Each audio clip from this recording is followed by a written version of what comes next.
Mary, I have a problem. What happened? The ATM ate my card. What? How?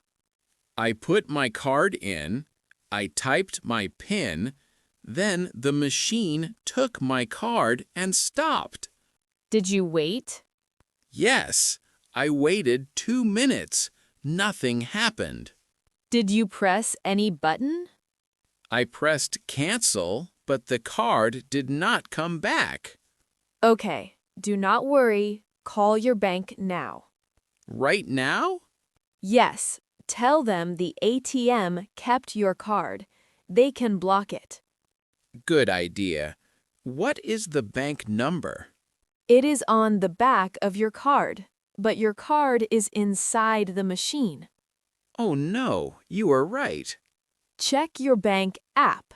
The number is there too. Okay, I found it. I am calling now. Good. After that, ask for a new card.